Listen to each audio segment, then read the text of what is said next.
João capítulo 17, verso de número 9. Quem achou, me acompanhe. Eu rogo por eles, não rogo pelo mundo, mas por aqueles que me deste, pois são teus. Tudo o que tenho é teu, e tudo o que tens é meu, e neles sou glorificado. Já não permanecerei no mundo por muito tempo, mas eles estão no mundo e eu vou para junto de ti. Pai Santo, guarda-os em teu nome, o nome que me deste, para que sejam um, assim como nós. Estando eu com eles no mundo, guardei-os no nome que me deste.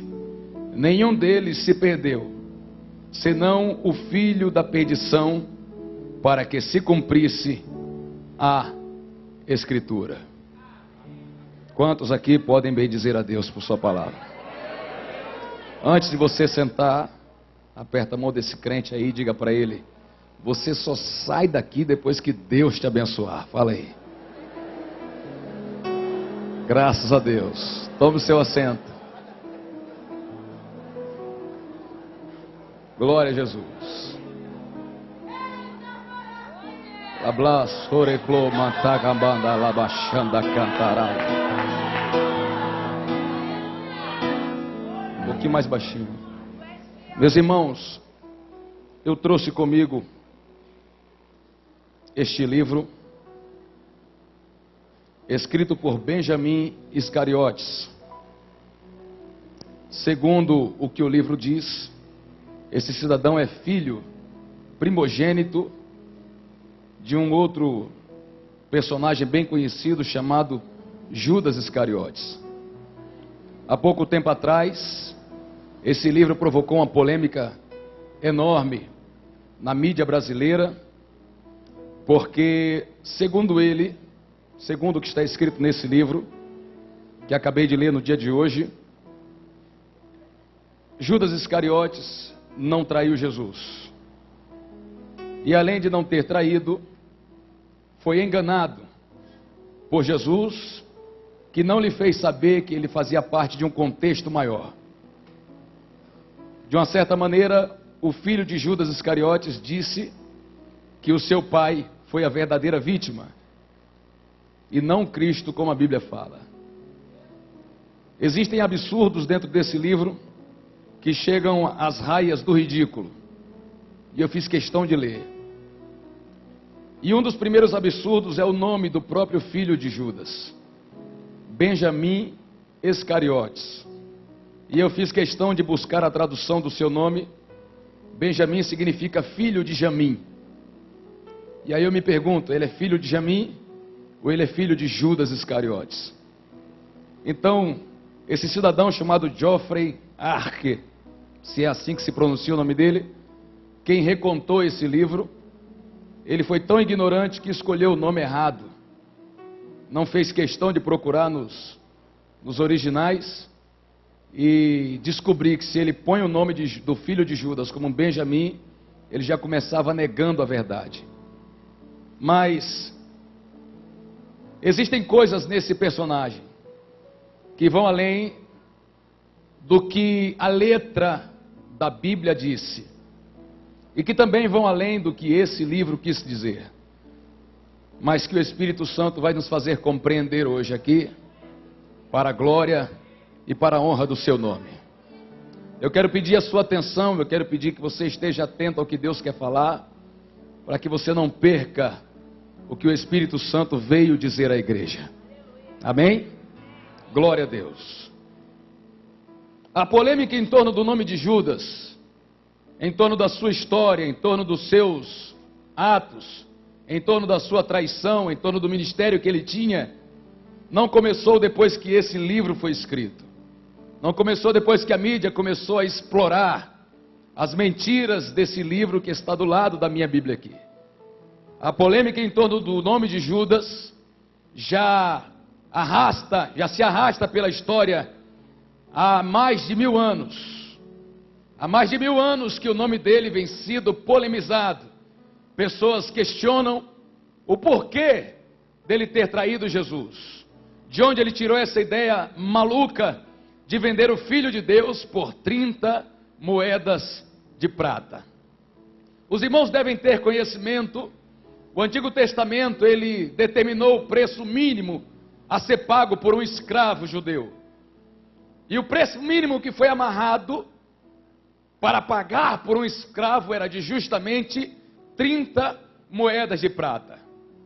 Então, quando Judas, em Mateus, chega aos escribas de sua época para negociar a traição, ele perguntou: quanto vocês podem me dar para que eu entregue Jesus na mão de vocês? E disseram para ele: estamos dispostos a pagar 30 moedas de prata. Existe uma contradição já aqui nesse momento. Por quê? Porque eles tinham um grande interesse em pôr as mãos em Jesus Cristo. E eles tinham medo de fazer isso por conta própria, porque a multidão amava Jesus. Apesar de determinar a sua crucificação, ela amava a Jesus. Então, por que eles tinham tanto interesse e pagaram tão baixo, pagaram tão pouco por Jesus Cristo de Nazaré? Disseram: a gente paga 30 moedas de prata.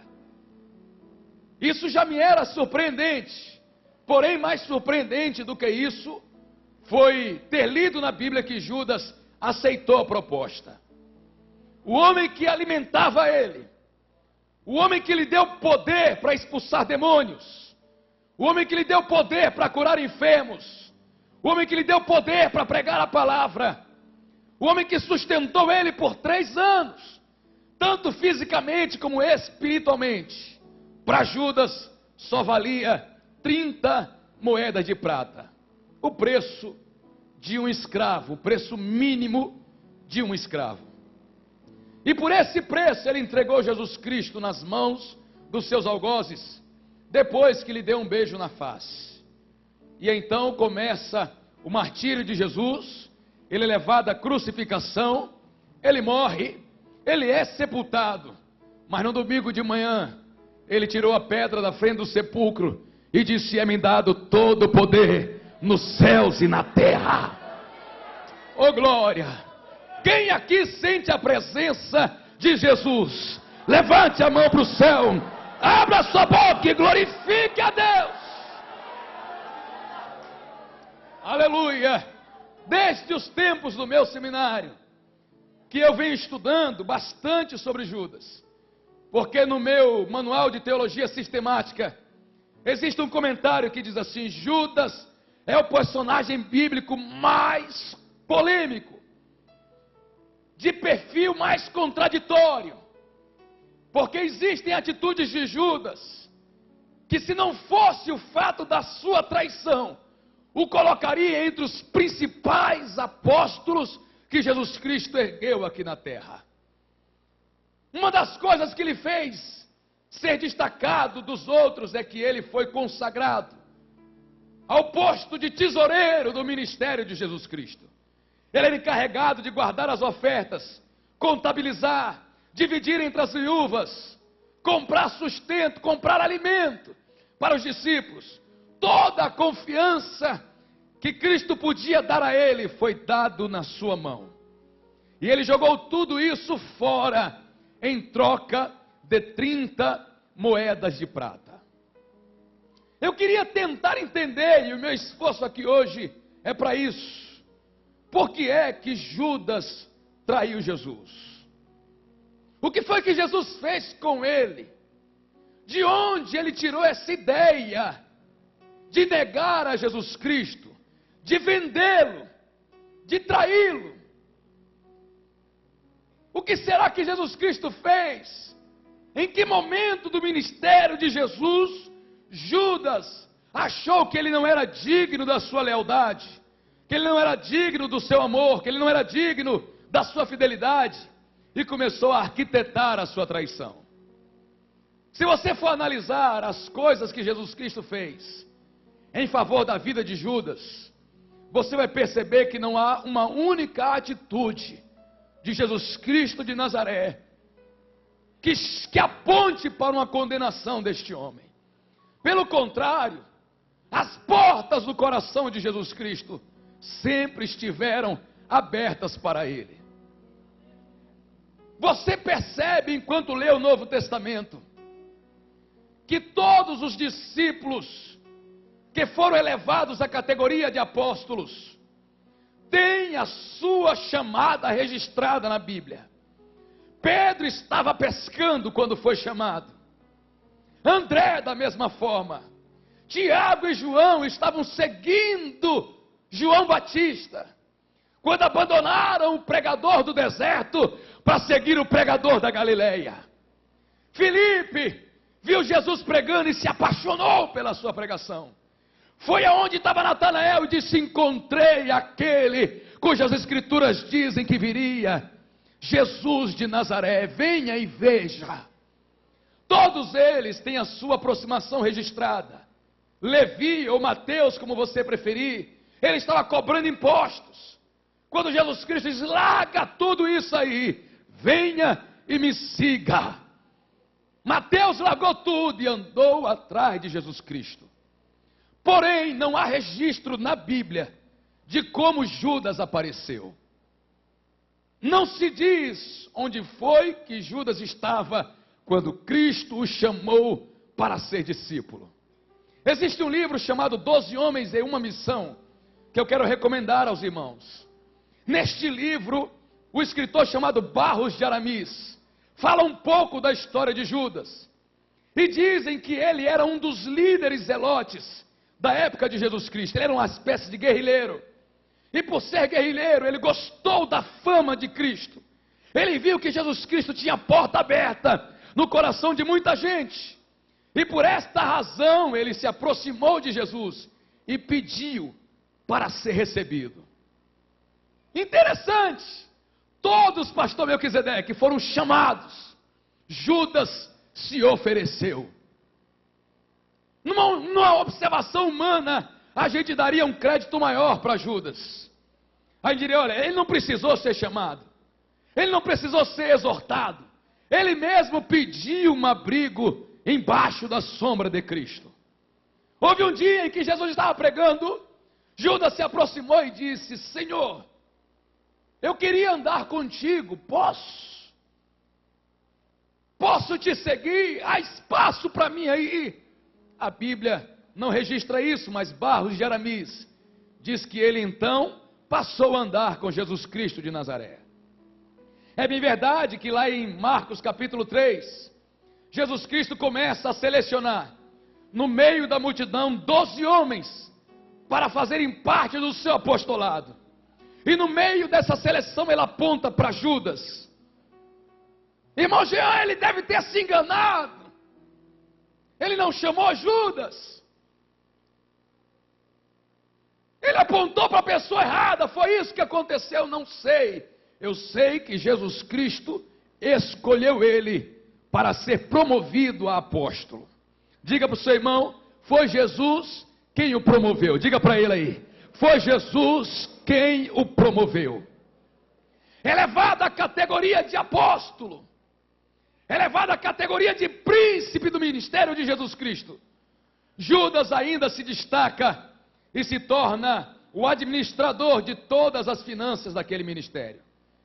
De uma certa maneira, ele passou na frente de todo mundo, deixou Pedro, Tiago e João para trás. Ele era tão habilidoso, ele era tão disciplinado, ele era tão correto em suas atitudes, que Jesus Cristo não tinha outra coisa para fazer senão confiar a ele esse cargo de tesoureiro do seu ministério. Tudo ia bem, irmã Mônica, na vida de Judas, até o dia que Satanás entrou em seu coração.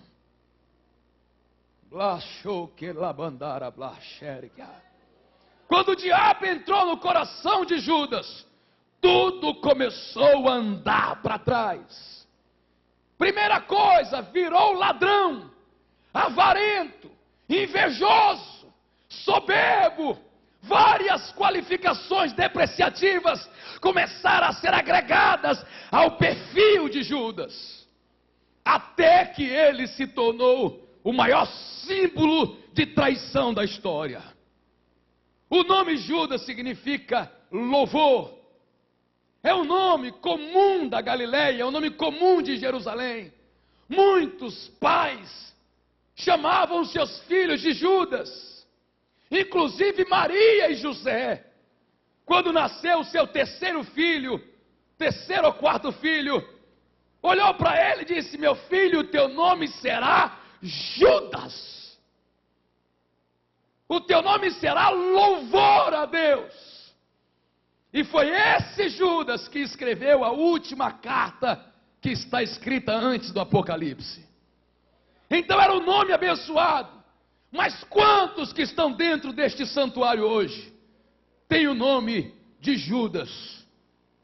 Quantos teriam coragem de registrar o seu filho num cartório brasileiro e colocar o nome dele? O meu filho vai se chamar Judas, de preferência Iscariotes. Quantos? Nenhum.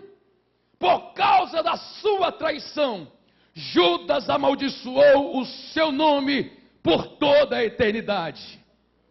Não há um crente com a consciência no lugar que tenha coragem de colocar o nome do seu filho de Judas. Todo ano, na época da Semana Santa, as pessoas nas comunidades cariocas penduram um boneco feio, mutilado, maltrapilho, em uma forca e tocam fogo nele, dizendo: este aqui é Judas.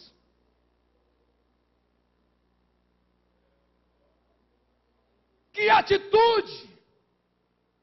Um único beijo, um único ósculo, um único apontar de dedos, fez dele o maior símbolo de traição que a história humana já conheceu. De lá para cá, já fazem 2000 anos, que ninguém tem coragem de chamar ninguém de Judas, a não ser que queira xingá-lo. Na etimologia da palavra, se você chamar alguém de Judas, você está glorificando a Deus. Mas pela história, pela tradição, pelo costume, pela maldição que se apegou a este homem, se você chamar alguém de Judas, a intenção do seu coração é chamar ele de traidor. Não tem outra opção. Você é um Judas, meu irmão. Pronto. O que você disse para ele? Traidor, infiel, miserável. Foi isso que você quis dizer. Para não usar uma palavra de baixo calão, você usou Judas. Que poder é esse? Que autoridade satânica é esta? De amaldiçoar um nome como este por toda a eternidade. De onde Satanás ganhou tanta autoridade assim para inverter um nome desses? Agora, dizem por aí que o homem é produto do meio que ele vive. Existe uma corrente filosófica que diz que o homem é produto do meio que vive. Ou seja, se ele mora entre pessoas boas, naturalmente ele será uma pessoa boa também. Mas se ele for envolvido com pessoas de má índole, a tendência é que ele se corrompa e se forme uma pessoa também de má índole. Pegue um moço sentado numa boca de fumo, conversando com marginais armados, e o que é que você vai pensar daquele moço ali? Também é um marginal. Dizem inclusive: diga-me com quem você anda, e direi quem você é. E de uma certa maneira os filósofos dizem que a pessoa só é o que é porque a sociedade a fez assim.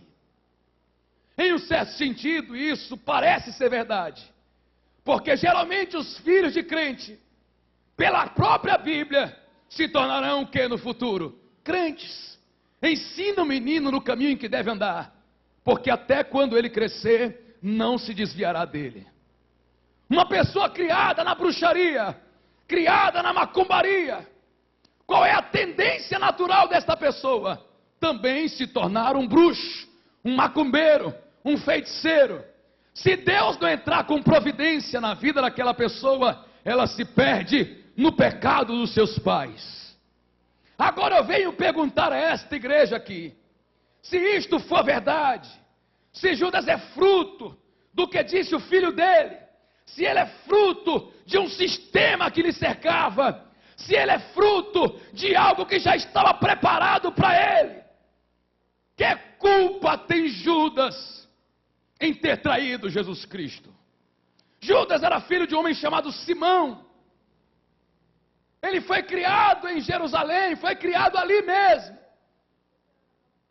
Ele foi ensinado no farisaísmo, foi ensinado com as doutrinas judaicas. Ele acreditava em Deus, ou pelo menos parecia que acreditava. E olhe bem para cá. Só que em algum momento ele se tornou esse cidadão podre, que é exemplo de tudo que não presta hoje em dia. E eu quero lhe fazer uma pergunta aqui.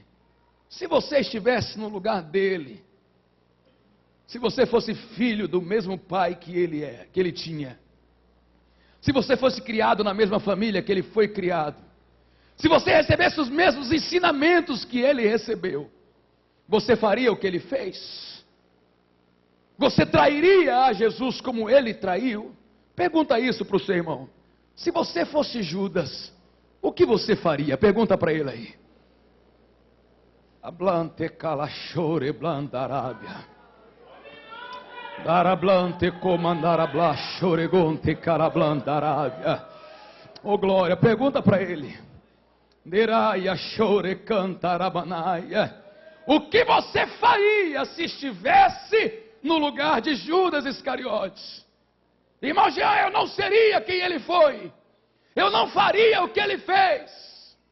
Eu não pensaria o que ele pensou. Eu não trairia como ele traiu. Eu também dizia isso. Eu pensava a mesma coisa que você. Até que passei a estudar sobre a vida deste cidadão. E eu descobri, crente, olhe bem para cá, eu descobri que se eu fosse Judas, eu ia fazer muitas coisas que ele fez também. Eu descobri que se muitos de nós estivéssemos no lugar de Judas, teríamos, Bruno, o mesmo destino que ele teve. Trilharíamos pela mesma estrada que ele trilhou. Caminharíamos no mesmo ritmo que ele caminhou. Se eu fosse Judas, primeiro, eu ia tratar de ser crente. Diga para o seu irmão aí, se eu fosse Judas, eu seria crente. Diga para ele. Se eu fosse Judas, eu seria crente. E machole calabantarábia. Sabe qual é o melhor lugar para Judas ficar? Sabe aonde é que a gente encontra Judas? Sabe onde é que Judas costuma sentar?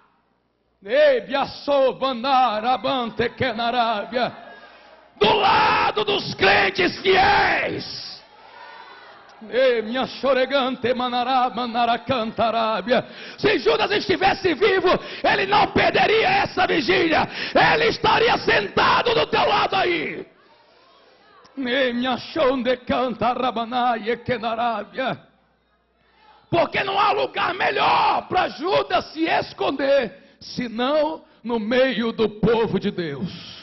Judas não seria macumbeiro, Judas não seria satanista, Judas não ia bater Xangô, não ia riar despacho na encruzilhada, Judas ia andar de gravata, de terno, de Bíblia na mão, e ainda ia fingir que era pregador.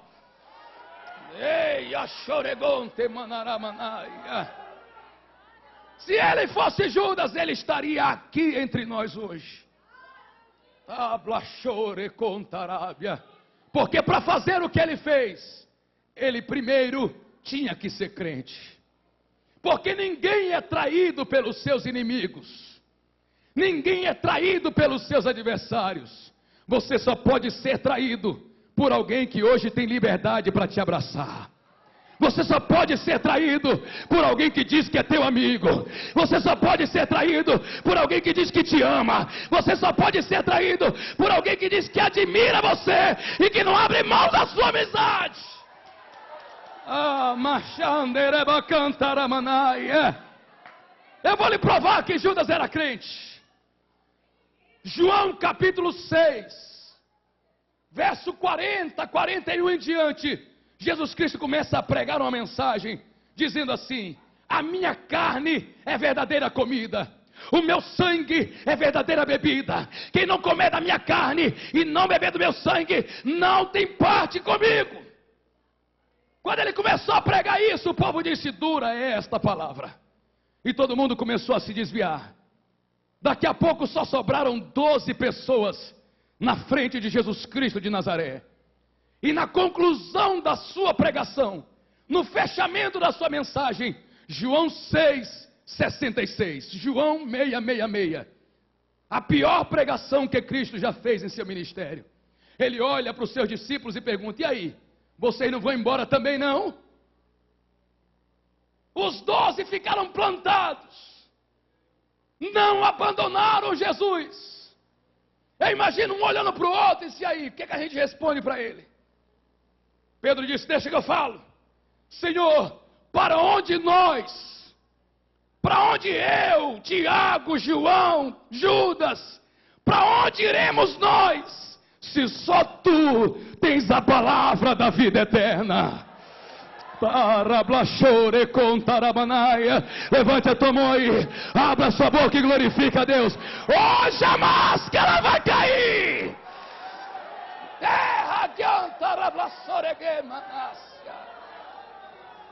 Cristo recupera o fôlego do seu ministério, consagra 70 missionários, envia-os de 2 em 2. Judas faz parceria com alguém e vai pregando a palavra. Quando eles voltam, ele abre a boca e diz: Senhor, em teu nome, até os demônios se nos submetem.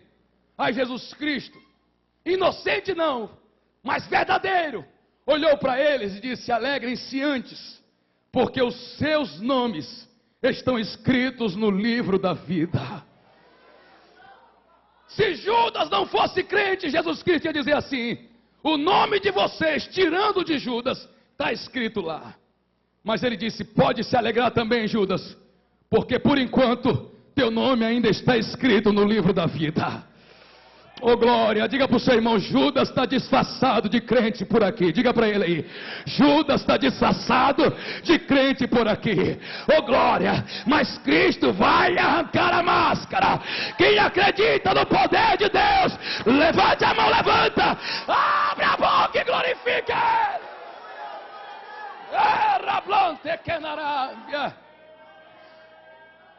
Segundo a numerologia bíblica, não é essa numerologia pagã que tem não, numerologia bíblica é uma matéria acadêmica.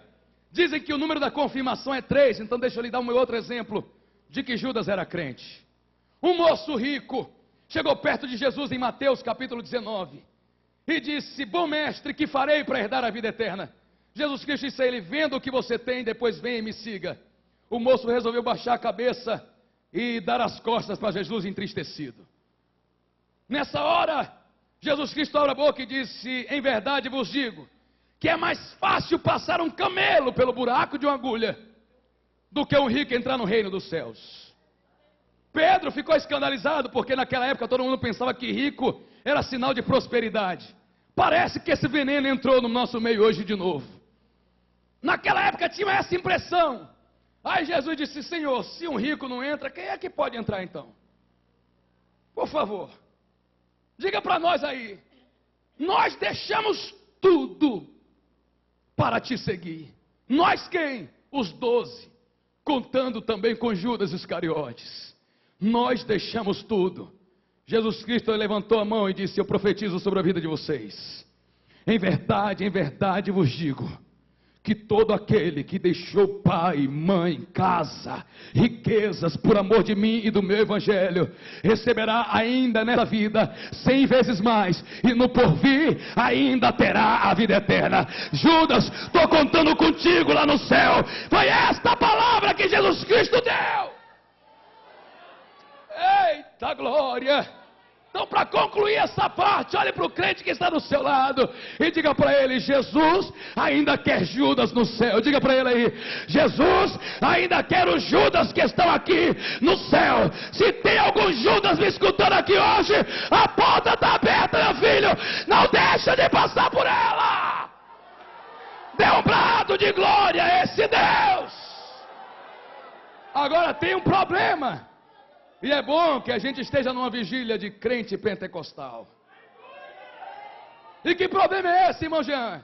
É que Judas, se eu fosse Judas, além de ser crente, eu seria um crente pentecostal. Eu ia gostar do reteté.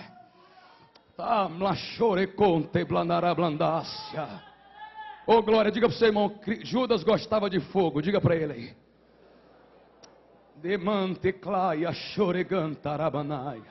Judas não era que nem esse crente aí, ó, com cara de múmia, que você está incomodado no seu lado aí.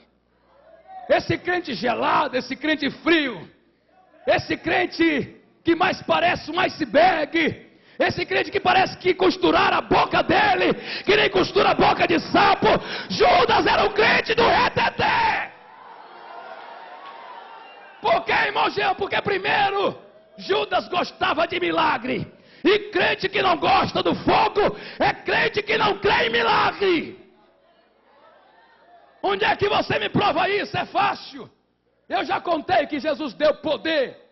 Jesus chamou ele e disse: eis que vos dou poder para pisar em serpentes e em escorpiões e toda a força do inimigo, e nada lhes fará dano nenhum.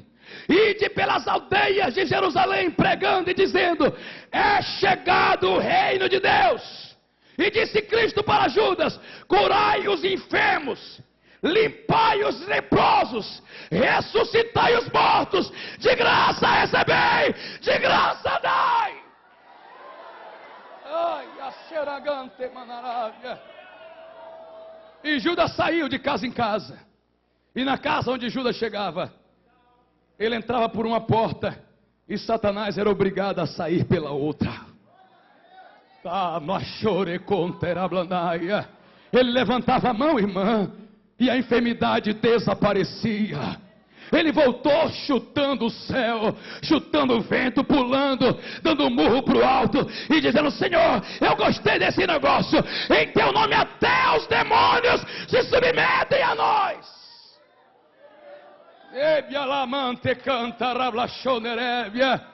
Que pena que quando vier o juízo final, Judas vai abrir a boca e vai dizer: Senhor, em teu nome eu expulsei demônio, em teu nome eu curei enfermo, em teu nome eu preguei a palavra, em teu nome eu pulava, sapateava, em teu nome eu fazia acontecer, fazia chover no céu e na terra. Eu era o cara. Aí Jesus: aparta-te de mim, maldito, porque eu não te conheço.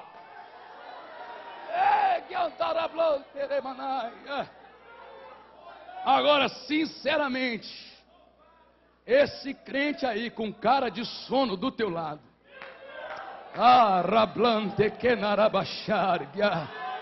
disfarça, olha para ele com o canto do olho, dá só uma olhada para ele. Se ele tiver cara de quem não está gostando da unção de Deus, se ele tiver cara de que não gosta do grito que você dá quando fala aleluia, quando dá um glória a Deus, se ele não gosta de ver você levantando a mão e falando em línguas estranhas, diga para ele: ó cidadão, tu tá pior que Judas, tá pior que Iscariotes. Abre a tua boca, dê um grito de glória a Deus.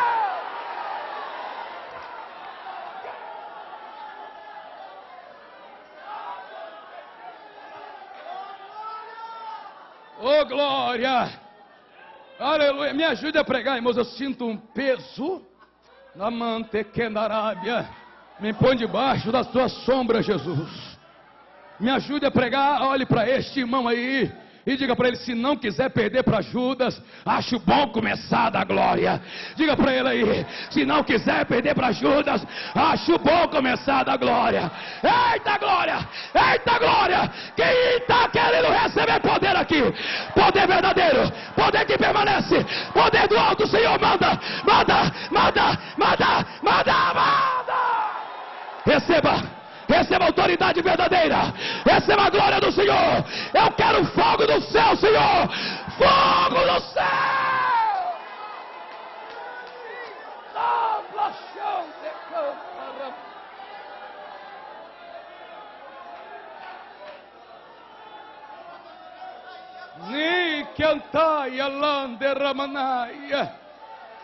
Eu quero fazer uma oração.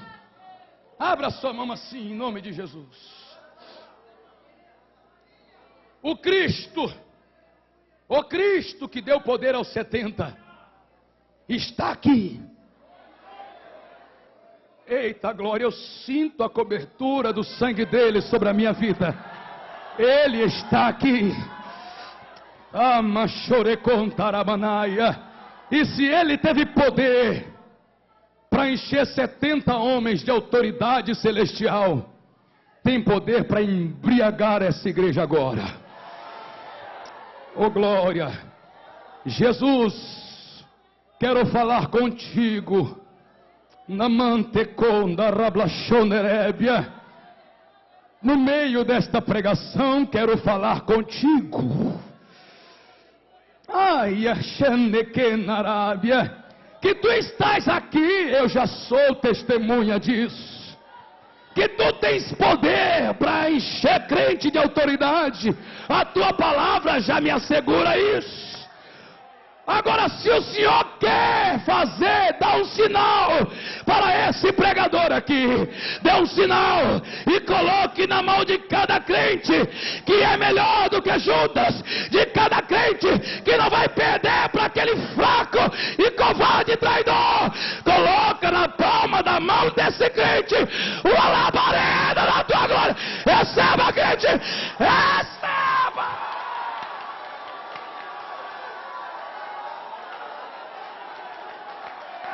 Fecha a tua mão aí, fecha a tua mão, abre a tua boca, fecha a tua mão, abre a tua boca, fecha a tua mão, abre a tua boca, abre, abre, abre, abre, abre, abre, abre a tua boca e glorifica a Deus.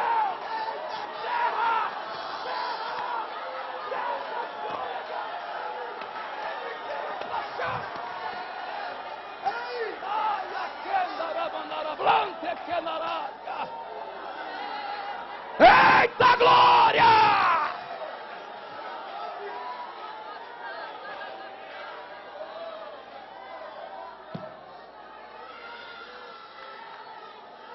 Oh, Jesus da glória.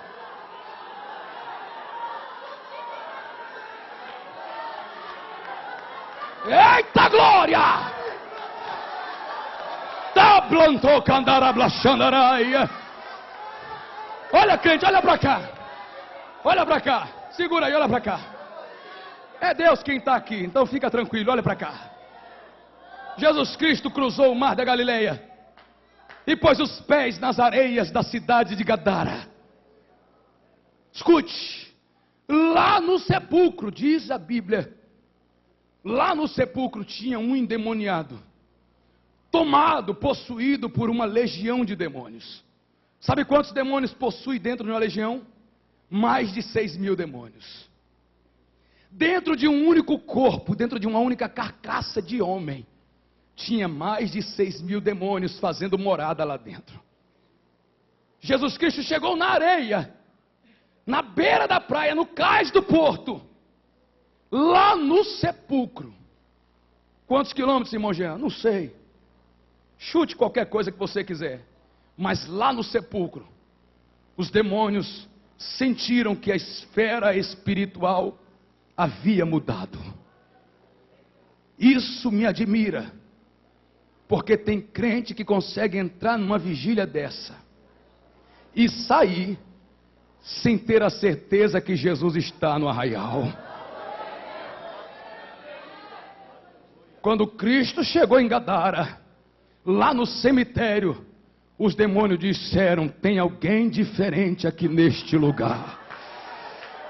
O clapalabanto condarablaxou de candarábia, ramante condarablaxou de québia.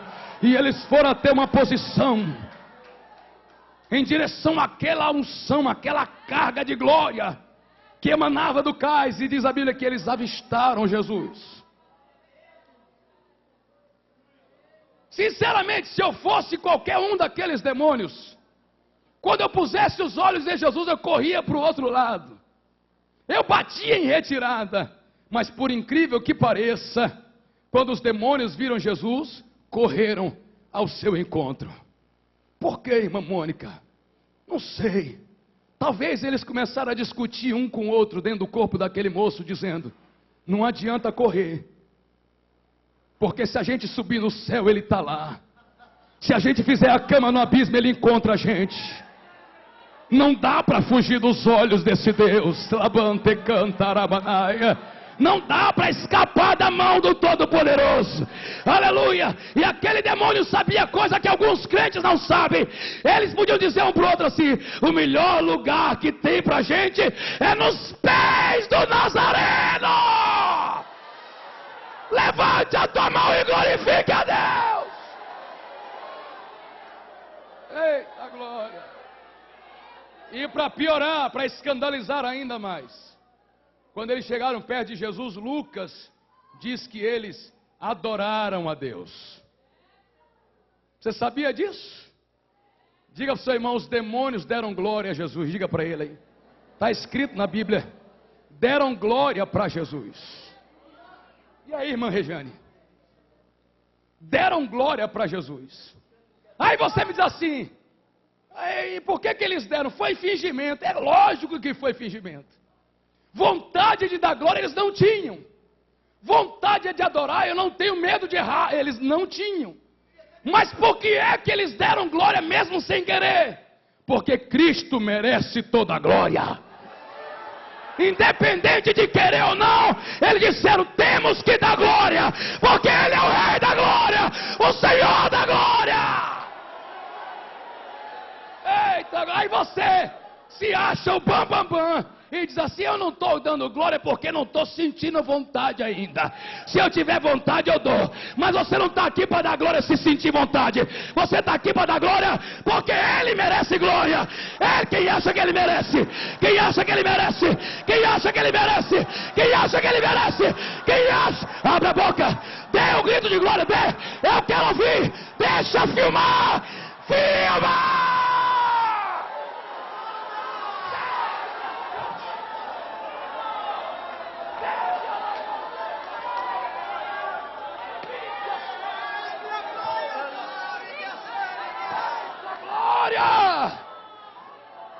Se eu fosse Judas, irmão, seria crente pentecostal. Agora tem um problema. Além de ser crente pentecostal, se eu fosse Judas, filma aqui, varão, eu ia gostar, ó, de dinheiro. Diga isso pro seu irmão, fala para ele: se eu fosse Judas, eu ia gostar muito de dinheiro. Fala para ele aí.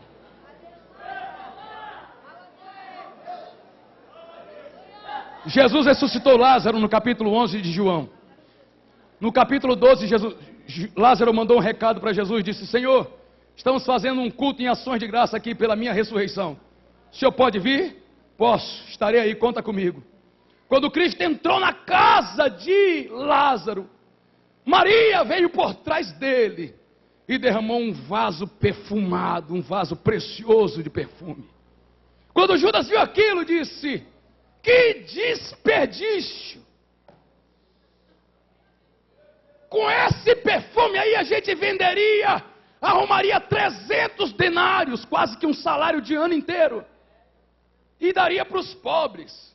João, que já conhecia a peça quando escreveu o livro, disse: ele não falou isso porque ele tinha cuidado com os pobres. Ele falou isso porque ele era ladrão e roubava da oferta que se depositava na salva.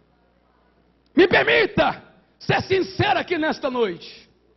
Eu descobri pela Bíblia e pela observação que faço da geração do século atual, que se fôssemos Judas, também amaríamos o dinheiro. Por quê? Porque ô geraçãozinha que gosta de dinheiro é essa nossa. Lá machore conta labanás. Me convidaram para pregar lá, não vou dizer a cidade não, me convidaram para pregar numa vigília. E disseram assim, de uma rádio também, disseram para mim, pastor, quando dá pouca gente aqui, dá 25 mil pessoas. E a gente quer o irmão aqui. Amém, querido? Estamos aí. Aí o seu irmão vai pedir quanto? Não, o irmão faz o que o irmão quiser por mim. Não, mas diga alguma coisa, por favor. Eu disse, não, irmão, fique à vontade. Vai ser benção, minha irmã mora nessa cidade. Ele disse, não, mas fale alguma coisa, eu preciso ter uma noção pelo menos. Aí eu disse, irmão, vê se você consegue tanto para mim. Eu disse o que eu queria. Ele perguntou, eu falei. Aí disse, tranquilo, isso para a gente é moleza. Glória a Deus. Vou viajar, vou pregar o evangelho, ainda vou voltar de lá abençoado, pastor. Quantos pregadores que estão aqui gostam de ser abençoados? Diz um amém aí, crente. Eu gosto, preciso. Aí, dias depois, um amigo meu me ligou e falou, Jean, estão querendo te cortar da vigília. Disse, por quê? Disse, que mal lhe pergunte, sem ser mal educado, quanto você pediu. Aí eu falei para ele, falei tanto. Ele disse assim, foi por isso. Ele me ligou preocupado, falou que você não tá botando fé em você. Disse, mas por que, varão? Não, porque todo mundo pediu 4 vezes mais do que você pediu. Quem pediu menos pediu R$2.000 para pregar lá. Ele disse, pô, um pregador que vale tão pouco não deve pregar nada. Foi o que ele disse para mim. Sabe o que é isso? É o veneno que entrou no coração de Judas Iscariotes. E há 3 dias atrás eu entrei no meu e-mail e estava lá a mensagem, pastor, vamos deixar para uma outra ocasião. Eu liguei para ele, já sabia do manto que estava por trás. Liguei para ele, falei, varão, o que está vendo? Ele disse, é que tem um irmão que é pregador também, esteve com o dono da rádio no evento e pediu para pregar no seu lugar. Ele falou para o dono da rádio, não é culpa minha, ele falou para o dono da rádio, esse moço nunca pregou em Camboriú, quem é ele? Falou comigo, o senhor vai arriscar colocar a vigília na mão de um pregador que o senhor nem conhece? Não, mas nós vimos aqui o material dele, é bênção. Eu acho melhor o senhor pegar alguém mais qualificado. Vou fazer um desconto para o senhor, me dá 1.500 e eu vou. Aí ele pegou, tirou meu nome e pôs o do outro. Eu glorifiquei a Deus. Dei glória a Jesus. Meu coração já estava preparado para isso. Mas tira a máscara da cara e você vai ver que este é o mesmo veneno que morava no coração de Judas. Demante candaraba xerga. Quantos missionários estão querendo ir para a África? Quantos missionários querem ir para a Indonésia? Quantos missionários querem ir para a janela 1040? Quantos missionários querem ir para o sul da América do Sul? Quase ninguém. Quantos querem ir para o Haiti? Está tendo guerra lá, quase ninguém. Quantos querem ser missionários nos Estados Unidos da América? Quantos querem ser missionários na Espanha, do Barcelona? Quantos querem ser missionários no Japão, na terra do sol nascente? Uma das maiores economias do mundo, 100 deles. E chegam lá e ficam rachando igreja. Se arrumar 6 pessoas que gostam dele, já quebra o ministério, já abre a igreja para ele. Por quê? Porque quer o dízimo daquela pessoa, quer a oferta daquela pessoa. Aonde estão aqueles que pregavam por amor? Aonde estão aqueles que pregavam de graça? De graça recebei, de graça dai. Ei, achando canta ramanaia. Tablante lábia choregantarábia. Emiante canta rablaia. Pastor Abraão de Almeida, ele tem uma coleção de 12 CDs de escatologia. E num destes CDs ele conta que estava numa conferência mundial de pastores, lá na Europa, quando um ministrante lá, um palestrante, abriu a boca e disse: amados irmãos, nós da igreja do século 21, não passamos pelo que a igreja primitiva passava. Não somos que nem Pedro e João, que não tinha como contribuir, que não tinha como ajudar o paralítico, que se viram numa situação tão constrangedora que disseram a ele: não temos prata e nem ouro. Hoje nós temos recurso. Hoje a igreja é a maior, uma das maiores economias do planeta. Pasmem, senhores. A maior economia do nosso planeta chama-se indústria alimentícia. A segunda maior é a indústria da bebida, do refrigerante, da cerveja, da água mineral. A terceira maior economia do planeta, acredite se quiser, procure ver depois, se chama Bíblia Sagrada. Em quarto lugar vem o tráfico de drogas no mundo inteiro. Em quinto, a indústria automobilística. Tem mais dinheiro em cima dos nossos púlpitos do que nas bocas de fumo, do que nas empresas da Volkswagen, da Renault, da Kia Motors. Sabe por quê? Porque infelizmente a gente tem que reconhecer, Jorginho, isso aqui dá dinheiro. Isso aqui dá dinheiro. Tablante conte labachandarábia. É 10% de tudo que o crente ganha que vem para os púlpitos da nossa igreja. E com 1 bilhão de crentes no planeta, é dinheiro a não acabar mais. Nós somos uma geração que sofre do mesmo mal de Judas Iscariotes. O pastor Abraão de Almeida disse que quando aquele homem disse isso, um pastor que lá do seu lado lhe acotovelou e disse: é pastor, hoje a gente tem prata e a gente tem ouro, mas perdemos a autoridade para dizer: paralítico, a ti te digo, levanta e anda. Tem dinheiro, tem prata, tem carro do ano, temos programa na televisão, mas cadê os paralíticos para andar? Cadê o cego enxergando? Cadê? Eu prefiro estar com o bolso vazio, mas ter poder para dizer ao surdo: comece a ouvir. Ter poder para dizer para o cego: comece a enxergar. Ter poder para dizer ao paralítico: pula, anda, corre. Dê grito de glória. Dê grito de glória.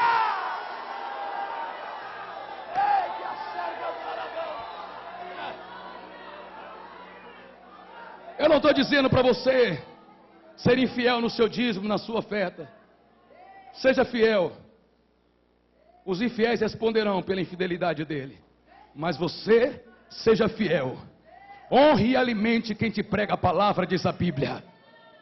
Mas sinceramente, irmãos, a gente valoriza tanta aparência hoje, que se um cantor, um pregador chegasse numa vigília como essa hoje, é dia de arrancar a máscara, com o sapato furado, tendo que orar com um pé por cima do outro, com um terno puído, é capaz de ninguém dar a ele a oportunidade. Tem muita gente aí embaixo com unção de Deus. Tem muita gente aí com uma palavra revelada. Tem muita gente com autoridade no céu. Só não consegue pregar nos nossos eventos porque não tem o que apresentar. Queima Judas Iscariotes!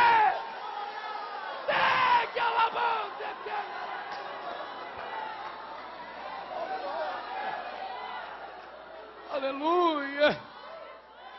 Eita, glória, diga para o seu irmão aí, diga para o seu irmão.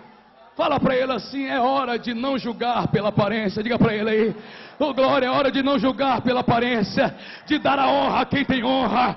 Oh glória, de abraçar quem merece ser abraçado, de honrar quem merece ser honrado. Se tem Deus na vida, honre. Se tem Deus na vida, honre. Se tem Deus na vida, abrace.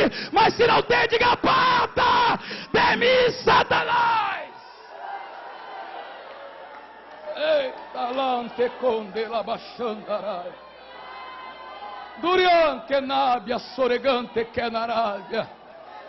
Oh glória. No dia que Deus me deu essa palavra, eu montei o esboço com 4 tópicos.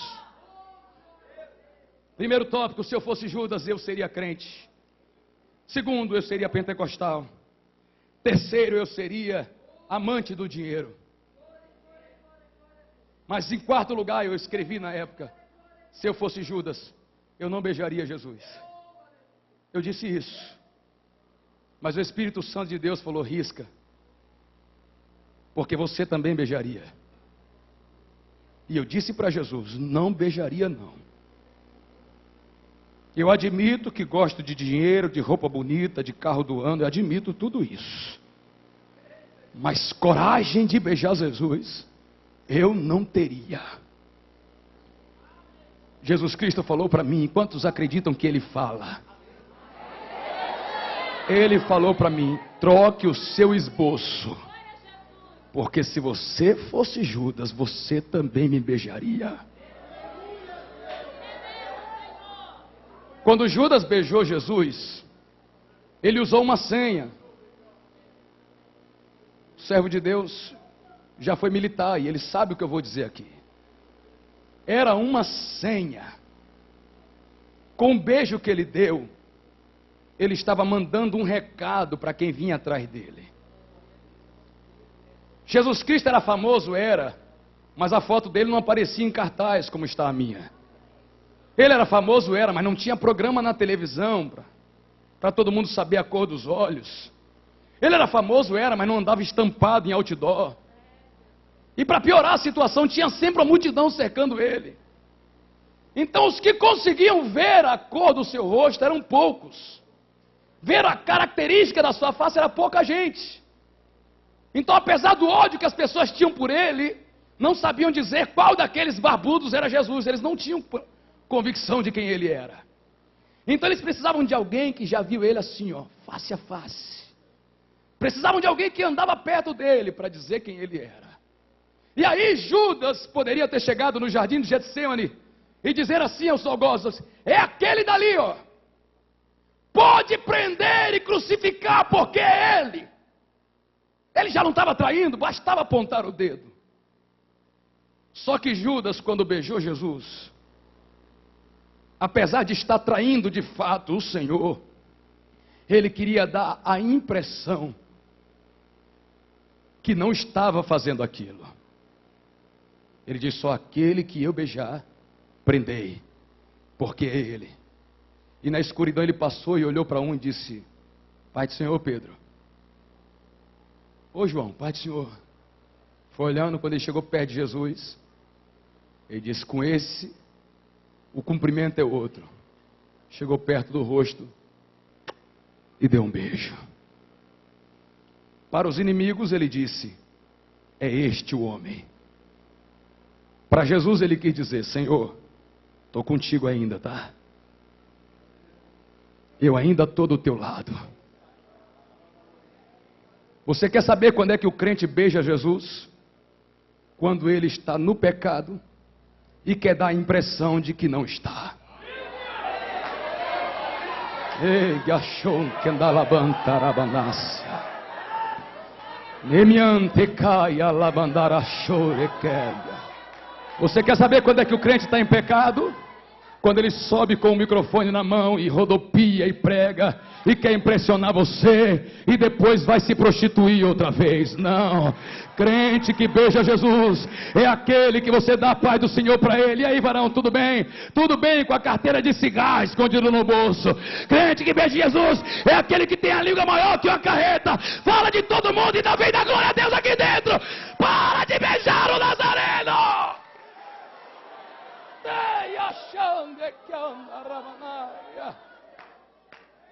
Fica com essa carinha de santo aí, com essa carinha de que ainda tem comunhão com Deus. Como bem disse o Senhor, tu não passa de um sepulcro caiado.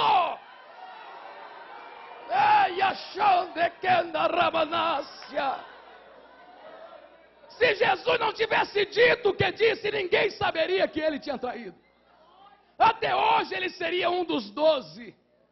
Mas Jesus falou: Jorgete, amigo, com um beijo você trai o Filho do Homem. Quando Pedro escutou aquilo, disse: o quê? Foi Ele que trouxe os soldados aqui. Você entendeu, crente? Hoje em dia tem muita gente beijando Jesus aí. Ah, como tem.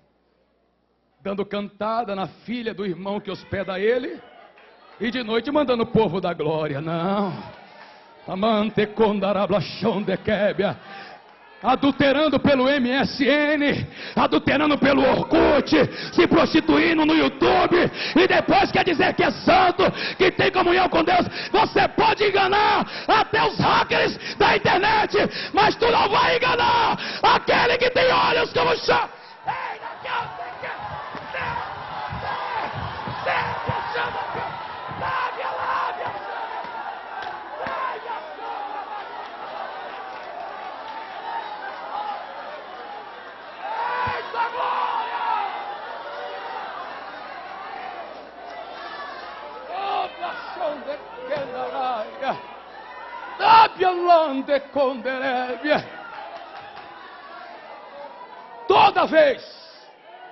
Toda vez que você disfarça um pecado, é mais um beijo que você dá no rosto de Jesus.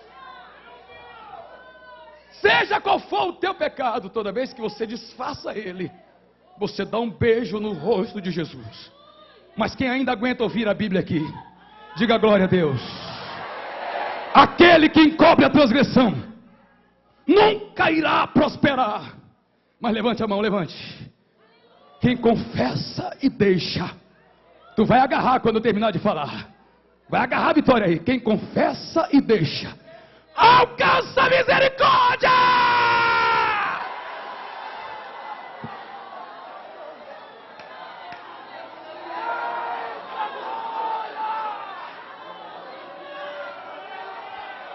Eita glória!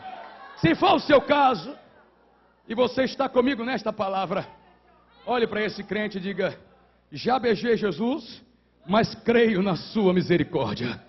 Diga para ele aí: já beijei Jesus, mas creio na sua misericórdia. Quem acredita mesmo nisso, fique em pé. Fique em pé. Abra a boca quando eu contar 3, dê um belo, um bonito, um estridente grito de glória. Jesus é para ti agora, aleluia, não mais de corações pecadores, mas de corações arrependidos. Receba o nosso louvor, igreja.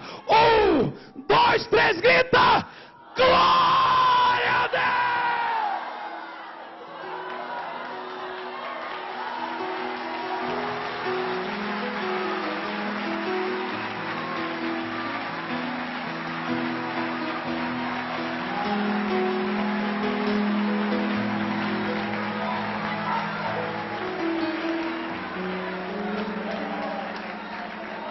Segura a mão do seu irmão, por favor.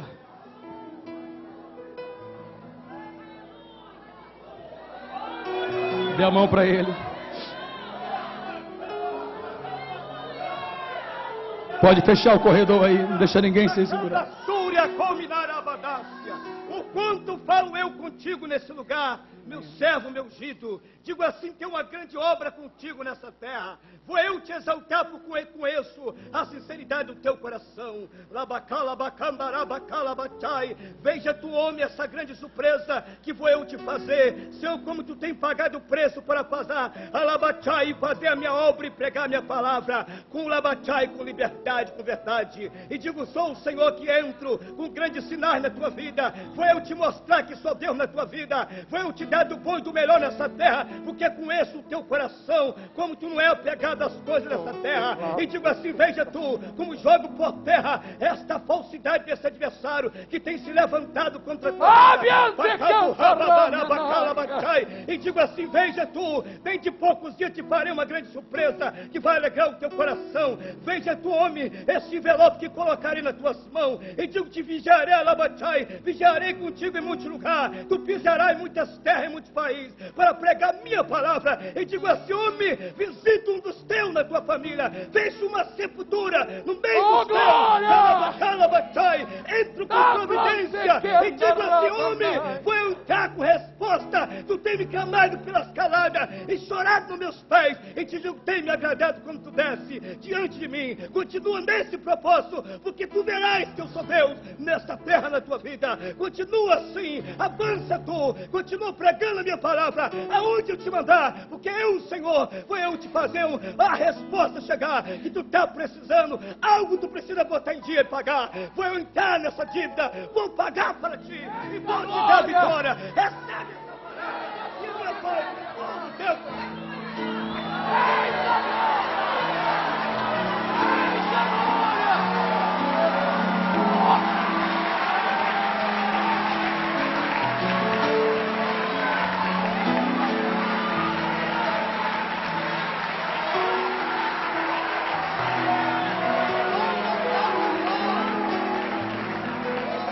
Aleluia. Solta seu irmão, não, segura ele. Eu admito que se eu fosse Judas, a primeira coisa que eu faria seria me tornar crente. A segunda, buscaria o poder de Deus para minha vida. A terceira, eu ia começar a trocar a glória do céu pela glória dessa terra e amar o dinheiro. Eu tenho que admitir isso. Se eu fosse Judas, eu beijaria Jesus. Porque é difícil você assumir as suas fraquezas diante das pessoas. E enquanto este servo de Deus profetizava para mim, o Espírito Santo também falava ao meu coração. É difícil, porque talvez esteja diante de mim alguém que pense que eu não tenho defeito. Eu tenho. E como são grandes os meus defeitos, Deus o sabe, e eu também. Mas admitir eles, ainda mais na frente de uma câmera daquela, é difícil. Então eu admito, Jorginho, já beijei Jesus. Mas se eu fosse Judas, tem uma coisa que ele fez que eu não faria. Eu não colocaria uma corda no meu pescoço. E eu não me enforcaria. Sabe por quê? Porque na hora que ele fez o que fez, Jesus Cristo abriu para ele uma porta de esperança. Uma porta de livramento. Uma porta de salvação. Eu não lembro de ter lido isso na Bíblia, irmão Jean, então vou te lembrar agora. Quando Judas beijou Jesus, ele podia dizer: ah, miserável, é você o traidor, tu vai morrer no inferno, filho de Satanás. Jesus Cristo não chamou ele de nada disso. Sabe qual foi a palavra que Jesus Cristo deu a Judas? Amigo.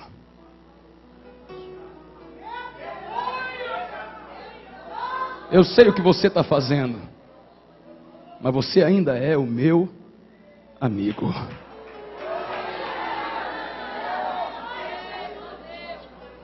Ninguém tem maior amor do que esse, dar a vida pelos seus amigos. Você é o meu amigo. Crente, se as coisas na tua vida andam ruins, por favor, não termine de piorar.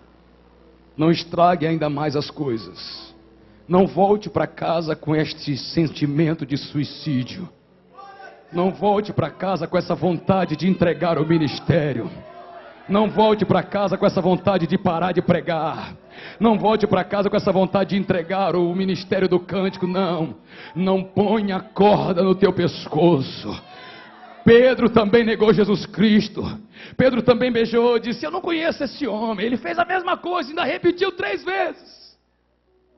Mas na hora que Cristo olhou para ele, com um olhar meigo, com um olhar carinhoso, Pedro se arrependeu e continuou na presença de Deus.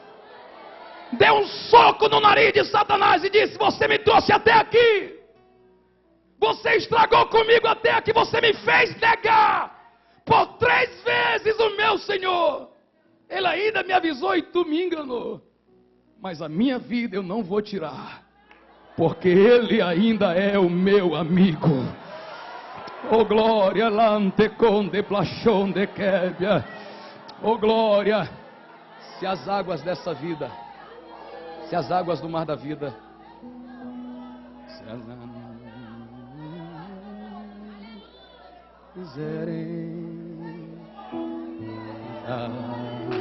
isso aí, segura.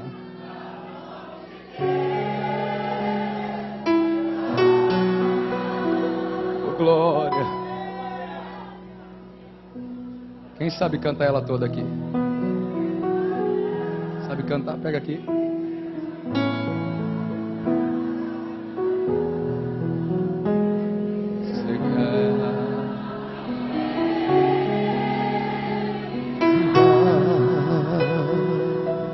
O coro. Segura as mãos de Deus. Segura as mãos. Ele ainda é teu amigo. Pois Ele não abriu mão da sua vida ainda. Ela te sustentará para sair. Não tema, segue adiante.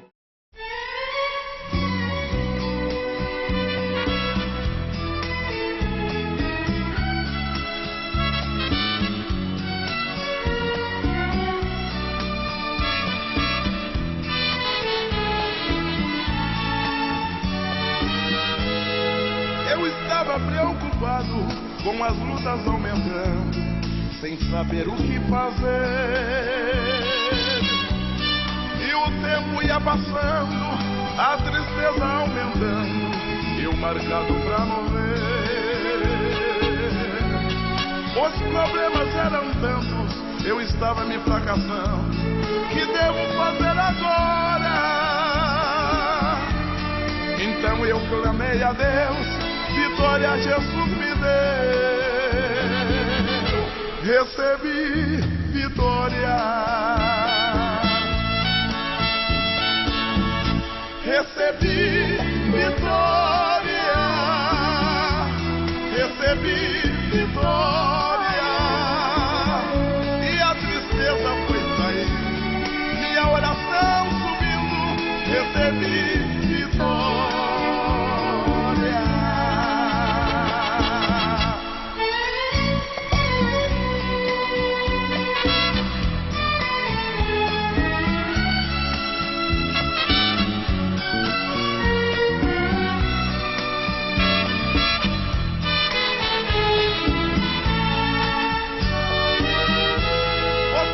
Preocupado, dizendo está acabado e já não aguenta mais.